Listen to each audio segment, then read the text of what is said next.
दोस्तों आपने अगर हमारा चैनल अभी तक सब्सक्राइब नहीं किया है तो प्लीज सब्सक्राइब कर लें और बगल वाले घंटे को भी दबा दें, क्योंकि हम लाते रहते हैं नए नए बिजनेस आइडियाज और नई नई जानकारी केवल आपके लिए। नमस्कार दोस्तों, स्वागत है आपका हमारी नई वीडियो में। दोस्तों आज की वीडियो में हम बात करने वाले हैं how to start slipper making business के बारे में। हवाई चप्पल बनाने के बारे में हम आपको इस वीडियो में पूरी डिटेल बताएंगे, जैसे कि कौन कौन सी मशीनरी की ज़रूरत होगी, कौन सा रॉ मटेरियल ख़रीदना होगा, मशीन और रॉ मटेरियल का कॉस्ट कितना होगा और आप इनको कहाँ से ख़रीद सकते हो, बिज़नेस शुरू करने के लिए कितने पैसे की ज़रूरत होगी, कौन से लाइसेंस लेने पड़ेंगे। इन सभी सवालों के जवाब हम इस वीडियो में देने की कोशिश करेंगे और वीडियो के लास्ट पे हम आपको उन सभी सप्लायर्स के कॉन्टैक्ट नंबर देंगे जिनसे आप मशीन ख़रीद के अपना बिज़नेस शुरू कर सकते हो। तो जानने के लिए इस वीडियो को एंड तक देखते रहिए और अगर आपने अभी तक हमारा चैनल सब्सक्राइब नहीं किया है तो प्लीज़ हमारा चैनल सब्सक्राइब करें, क्योंकि हम इस चैनल पे लेके आते हैं नए नए बिजनेस आइडियाज़।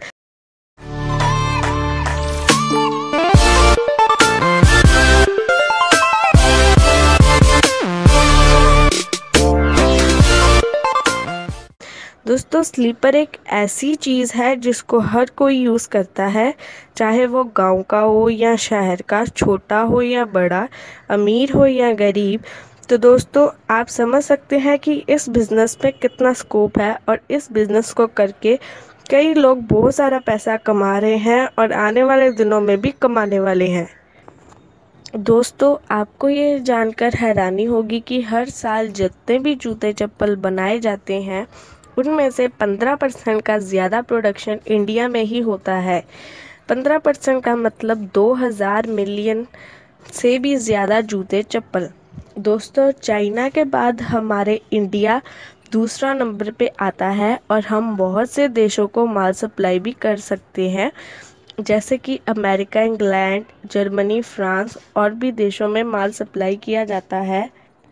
तो दोस्तों आप भी अपने ब्रांड के स्लीपर्स बनाकर बेच सकते हो, एक्सपोर्ट कर सकते हो और अच्छा खासा पैसा कमा सकते हो। तो चलिए जान लेते हैं कि इस बिज़नेस को शुरू करने के लिए कौन कौन से लाइसेंस की ज़रूरत होगी और कहाँ कहाँ से रजिस्ट्रेशन कराना पड़ेगा।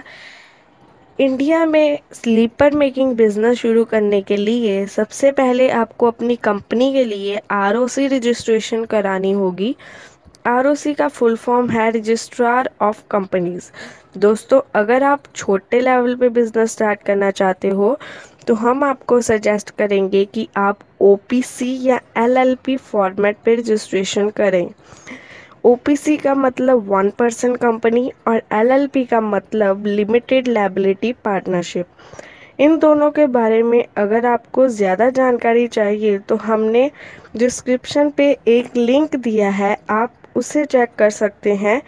इसके अलावा दोस्तों आपको ट्रेड लाइसेंस लेना होगा, जिसके लिए आप अप्लाई कर सकते हो लोकल म्यूनिसिपल अथॉरिटी के साथ। आपको DIC के पास SSI रजिस्ट्रेशन करवाना होगा और दोस्तों ऐसे मैन्युफैक्चरिंग प्लांट के लिए आपको पोल्यूशन विभाग से भी परमिशन लेनी पड़ेगी। तो दोस्तों ये वो लीगल प्रोसीजर्स है जो आपको करने पड़ेंगे स्लीपर मेकिंग बिजनेस शुरू करने के लिए। तो चलिए अब बात कर लेते हैं एक्चुअल बिजनेस के बारे में कि आपको कितना मशीनरी खरीदना पड़ेगा और कौन सा रॉ मटेरियल खरीदना पड़ेगा। सबसे पहले बात कर लेते हैं रॉ मटेरियल की, जो आपको रेगुलर बेसिस पे ख़रीदना पड़ेगा स्लीपर्स बनाने के लिए। सबसे पहली चीज़ है रबर शीट्स। दोस्तों स्लीपर का सोल बनाने के लिए इन रबर शीट्स की ज़रूरत पड़ती है। रबर शीट्स के ऊपर डाई रखी जाती है, ऊपर से पंच किया जाता है जिससे ये चप्पल की शेप में कट जाती है। दूसरी चीज़ है स्लीपर स्लीपर स्ट्रैप्स। दोस्तों चप्पल बनाने के लिए इन स्ट्रैप्स की भी ज़रूरत पड़ती है और ये बने बनाए दर्जन के हिसाब से मिल जाते हैं। एक मशीन आती है, उसकी मदद से आप बहुत आसानी से इनको चप्पल में लगा सकते हो। तीसरी मशीन है पैकेजिंग मटेरियल। तो पैकेजिंग मटेरियल की ज़रूरत आपको लास्ट पे पड़ेगी जब आपके स्लीपर बनकर तैयार हो जाएंगे।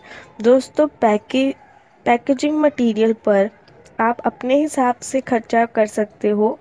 आपका पैकिंग जितना अच्छा होगा उतनी ही आपकी प्रोडक्ट मार्केट में ज़्यादा बिकेगी। रॉ मटेरियल को आपको रेगुलर बेसिस पर ख़रीदना होगा। चलिए अब बात कर लेते हैं कि स्लीपर मेकिंग बिजनेस स्टार्ट करने के लिए कौन कौन सी मशीन्स खरीदनी पड़ेगी और कौन सी मशीन क्या काम करेगी। सबसे पहली मशीन है सोल कटिंग मशीन। दोस्तों इस मशीन का इस्तेमाल करके आप रबर की शीट को चप्पल की शेप में काट सकते हो।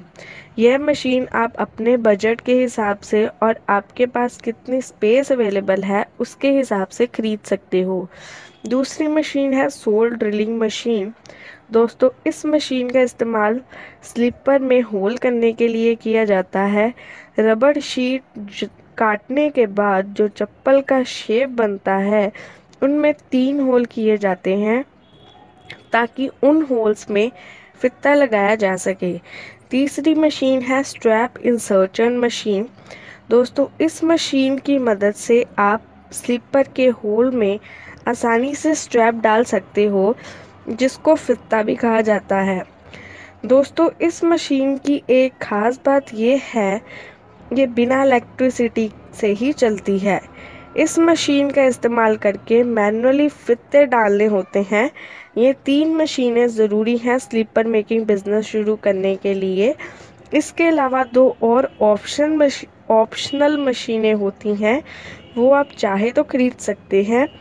पहली मशीन है स्लीपर ग्राइंडिंग मशीन। दूसरी दोस्तों इस मशीन को इस्तेमाल करके आप स्लीपर को प्रॉपर फिनिशिंग दे सकते हो। जब हम सोल कटिंग मशीन से रबड़ को काटते हैं तो वो कटे हुए चप्पल शेप में नहीं होते, उसे शेप में लाने के लिए यह मशीन मदद करती है। दूसरी मशीन है स्क्रीन प्रिंटिंग मशीन। दोस्तों अगर आप कटी हुई चप्पल के ऊपर कलर करना चाहते हैं या कोई डिज़ाइन प्रिंट करना चाहते हैं तो आप इस मशीन का इस्तेमाल कर सकते हैं। स्लीपर के ऊपर कलर या डिज़ाइन प्रिंट करने से वो ज़्यादा अट्रैक्टिव दिखती है और उसकी सेल ऑटोमेटिकली बढ़ जाती है। तो दोस्तों इन मशीनों को खरीद कर आप स्लीपर मेकिंग बिजनेस शुरू कर सकते हैं। इसके अलावा आपको एक और चीज़ की ज़रूरत पड़ेगी, स्लीपर मेकिंग डाई। दोस्तों आप जिस भी साइज़ की स्लीपर बनाकर बेचते हैं उस साइज़ की आपको डाई खरीदनी होगी। फॉर एग्ज़ाम्पल अगर आप 5 नंबर से 10 नंबर की साइज़ की स्लीपर बेचना चाहते हो तो आपको 6 डाई खरीदनी होगी। दोस्तों हमें लगता है कि हमने वो सारी जानकारी कवर कर ली है जिसकी हमें स्लीपर बनाने के लिए ज़रूरत होगी। तो चलिए स्लीपर बनाने के लिए का प्रोसेस जान लेते हैं कि इसे बनाया कैसे जाता है। सबसे पहले सोल कटिंग मशीन और डाई की मदद से रबर शीट को चप्पल की शेप में काटा जाता है और चप्पल में 3 छोटे छोटे होल हो जाते हैं। इसके बाद कटी हुई चप्पल को प्रॉपर शेप देने के लिए स्लीपर ग्राइंडिंग मशीन का प्रॉपर यूज़ किया जाता है जिससे चप्पल पूरी शेप में आ जाती है और फिर प्रिंटिंग मशीन से इस कटी हुई चप्पल पे प्रिंट किया जाता है या फिर जैसा चाहे डिज़ाइन बनाया जाता है और रात भर सूखने के लिए छोड़ दिया जाता है। चप्पल सूखने के बाद सोल ड्रिलिंग मशीन से छोटे छोटे होल्स को बड़ा किया जाता है ताकि उनमें स्ट्रैप्स लगाए जा सकें। उसके बाद स्ट्रैप्स इंसर्टर मशीन से चप्पल में स्ट्रैप्स डाले जाते हैं। इससे स्लीपर पूरी तरह से बनकर तैयार हो जाती है। फाइनली इसको बेचा जा सकता है। तो दोस्तों आप समझ ही गए होंगे सब स्लीपर बनाना कितना आसान है। तो दोस्तों अब हम आपको सप्लायर का कॉन्टैक्ट नंबर दे देते हैं जिनसे आप कॉन्टैक्ट कर मशीन के कॉस्ट पूछ सकते हैं और इनसे मशीन ले भी सकते हैं। सप्लायर की डिटेल्स आप स्क्रीन पर देख पा रहे होंगे। आप इन्हें नोट कर लीजिए और इनसे कांटेक्ट कर सकते हैं। हमें उम्मीद है दोस्तों आपको ये वीडियो ज़रूर अच्छी लगी होगी। अगर अच्छा लगा तो वीडियो को लाइक ज़रूर करें। धन्यवाद।